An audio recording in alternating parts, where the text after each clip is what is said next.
जय श्री राधे। भगवान नाम जप का एक सत्य चमत्कार। परम पूज्य श्री हनुमान प्रसाद पोद्दार जी महाराज की पुस्तक भगवत कृपा के अनुभव से। परम पूज्य कहते हैं, मनुष्य स्वयं गुणवान, बुद्धिमान और सावधान क्यों ना हो, यदि उसकी धर्म पत्नी सद्गुणवती नहीं हो तो उसका यश संसार में उतना नहीं बढ़ सकता। जिस तरह गाड़ी में दोनों पहिए समान और दृढ़ होने की जरूरत है, उसी तरह संसार चलाने के लिए स्त्री पुरुष दोनों के योग्य होने की आवश्यकता है। ईश्वर कृपा से जलाराम जी को पत्नी भी अपनी ही तरह धार्मिक बुद्धि वाली मिली थी। उनकी स्त्री का नाम था बीरबाई। बीरबाई स्वभाव से सुशीला और पतिव्रता थी। जिस तरह भक्त जी राम भजन में मस्त थे, उसी तरह बीरबाई भी भजन में और पति सेवा में लीन रहती थी। कुछ दिनों से भक्त जी के मन में यह चिंता हो रही थी कि मेरा बर्ताव चचा जी को अच्छा नहीं लगता। ऐसी दशा में मैं क्या करूं? क्या अलग हो जाऊं? किंतु मेरा निर्वाह कैसे होगा? इसी बीच एक दिन गीता पाठ करते समय उनकी दृष्टि एक श्लोक पे पड़ी। भक्त जी जाग उठे। हरि हरि, यह क्या? स्वयं भगवान ही आज्ञा दे रहे हैं, तो फिर मैं क्यों भ्रम में पड़ा हूं? क्या प्रभु मेरे आधार नहीं? भक्त जी रोमांचित हो गए। उनकी आंखों से प्रेमाश्रु बहने लगे। दूसरे ही दिन जलाराम जी बाल जी चचा से अलग हो गए और अन्नदान, साधु सेवा और सत्संग निश्चिंत होकर करने लगे। एक दिन एक अत्यंत वृद्ध साधु ने दरवाजे पर आकर आवाज लगाई, क्यों जलाराम, क्या हो रहा है? क्या हो रहा है? भक्त जी उस समय भजन में तन्मय हो रहे थे। नेत्रों से आंसुओं की धाराएं बह रही थी। वाणी से भगवान गुणगान हो रहा था। आवाज सुनते ही वह उठ पड़े और बाहर आकर देखा, एक सफेद बालों वाले कृष्ण शरीर अत्यंत वृद्ध संत लाठी के सहारे दरवाजे पर खड़े हैं। जलाराम जी उन तेज पुंज वृद्ध महात्मा के चरणों पर गिर पड़े। साधु ने आशीर्वाद दिया, तेरा कल्याण हो। भक्त जी ने हाथ जोड़कर कहा, महाराज भोजन तैयार है। मैं भोजन नहीं चाहता, साधु ने कहा। किंतु हमारे यहां से यदि कोई साधु बिना भोजन किए चले जाते हैं तो हम भी उस दिन भोजन नहीं करते। भक्त जी ने कहा, परंतु महात्मा ने स्वीकार नहीं किया। उन्होंने कहा, भक्त मैं गिरनार जा रहा हूं, तेरा नाम सुनकर आया हूं। वृद्ध अवस्था है, वृद्ध अवस्था है, श्रम बहुत मालूम हो रहा है। नारायण नारायण। इतना कहकर महात्मा जी चलने लगे। चलते ही पैर अखड़ाकर गिर पड़े, वे मूर्छित हो गए। भक्त दंपति उनकी सेवा में लग गए। 4 घड़ी बाद महाराज को होश हुआ। तब जलाराम जी ने उनसे भोजन करने के लिए फिर प्रार्थना की। मैं भोजन नहीं चाहता, वह बोल उठे। युगल भक्त बिना अन्न जल के 4 दिनों तक महात्मा जी की सेवा करते रहे। आखिरकार जलाराम जी ने पुनः निवेदन किया, महाराज दास का कोई अपराध हो तो कृपा क्षमा कीजिए और भोजन कर लीजिए। देखिए 4 दिन से हमने भी भोजन नहीं किया है। फिर भी महाराज ने जीभ नहीं हिलाई, मौन रहे। फिर बीरबाई ने प्रार्थना की, महाराज भोजन किए बिना मैं आपको जाने ना दूंगी। देखियो भक्तजनों, मुझे भोजन नहीं करना है, बस मुझे जाने की अनुमति दो। इतना कहकर महात्मा ने झोली डंडा उठा लिया।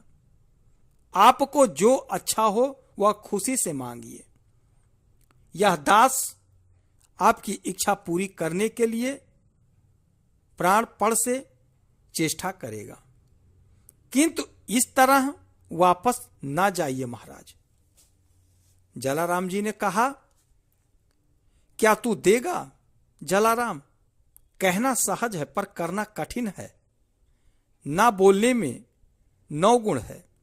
महाराज यह देह क्षणिक है। इस देह का कर्तव्य ही साधु सेवा है। इस देह से यदि आपकी इच्छा पूरी ना हो तो यह जन्म ही वृथा हो जाए। देगा, अवश्य देगा, अवश्य दूंगा महाराज।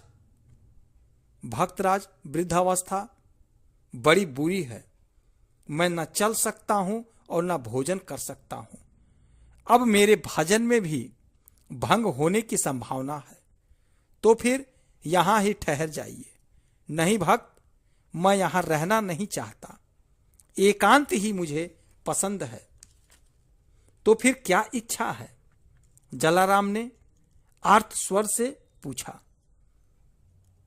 भक्तराज, मेरी सेवा करने के लिए अपनी स्त्री दे दे। ईश्वर तेरा कल्याण करेगा। नारायण नारायण।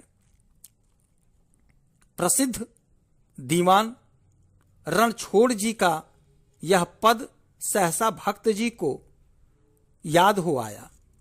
वह बोल उठे, भगवान करें सो भला। जलाराम जी की अवस्था उस समय केवल 30 वर्ष की थी।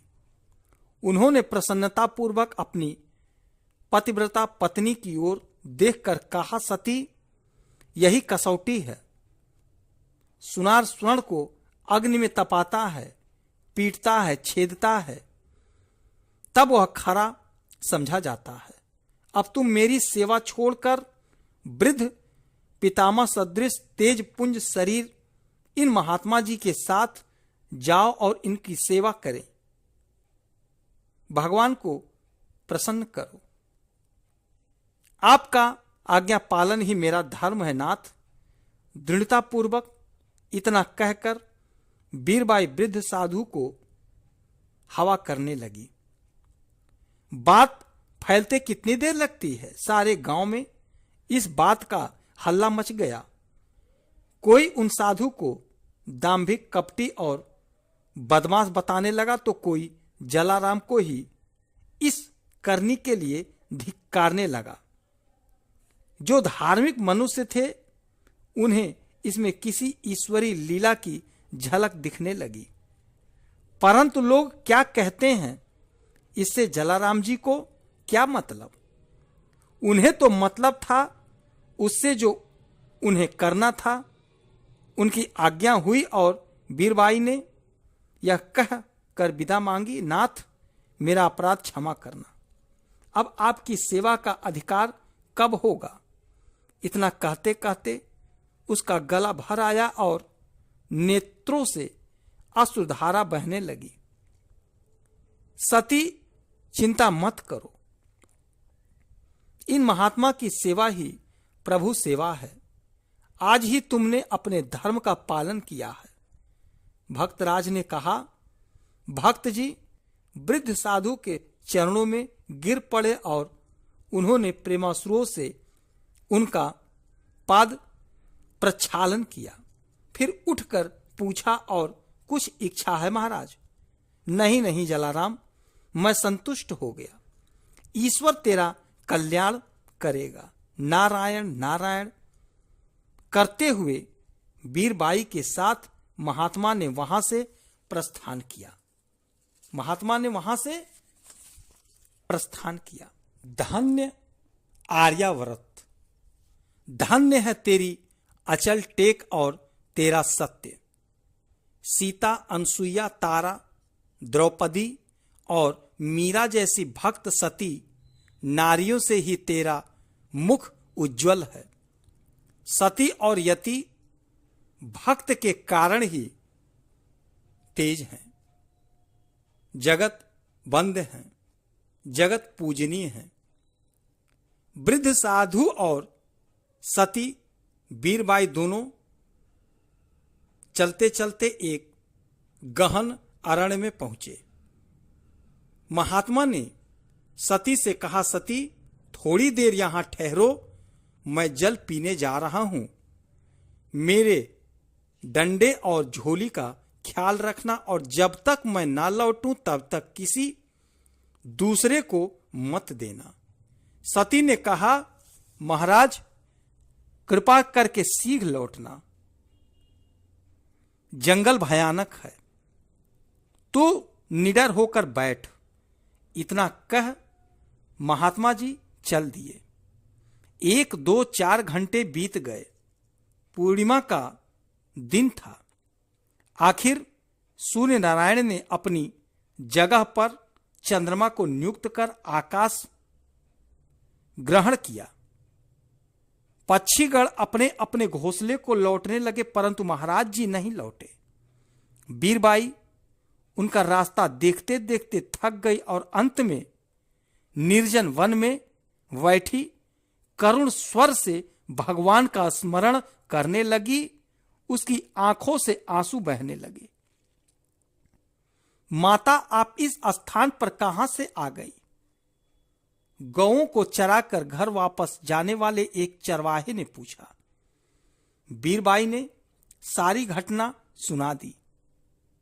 चरवाहे ने पीछे लौटने का आग्रह किया, किंतु वीरबाई ने स्वीकार नहीं किया। चरवाहा निरुपाय होकर वीरपुर गया और उसने सारा हाल जलाराम जी को सुनाया। जलाराम जी तथा गांव के कुछ प्रतिष्ठित व्यक्ति उसके साथ जंगल में आए और वीरबाई को अपने साथ वीरपुर ले आए। महात्मा जी का झोली और डंडा लेकर वीरबाई घर लौट आई। झोली और डंडा छोड़कर महात्मा जी तो अंतर्ध्यान हो गए। उस दिन से पुनः जलाराम जी वीरबाई के सहयोग से साधु सेवा और सत्संग और भी उमंग के साथ करने लगे, किंतु तब से अंत तक उन्होंने दृढ़तापूर्वक त्याग वृत्ति को ही धारण करना उत्तम समझा और दोनों पति पत्नी अजन्म सित व्रता का पालन करते रहे।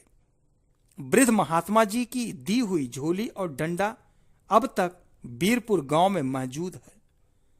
लोगों का अनुमान है कि वह वृद्ध महात्मा और कोई न थे, स्वयं श्री हरि ही भक्त दंपत्ति की परीक्षा करने के लिए पधारे थे। वास्तव में उन भक्तों का जीवन पूर्ण धार्मिक सत्यपरायण था। ईश्वर के प्रति उनमें अगाध श्रद्धा थी, अपार प्रेम था। मानो वे सजीव मूर्ति ही थे। ऐसी दशा में यदि उन श्रेष्ठ भक्तों की परीक्षा स्वयं सरकार ने आकर की तो इसमें कोई आश्चर्य नहीं। प्रभु ने परीक्षा ली तो इसमें कोई आश्चर्य नहीं। जय श्री राधे।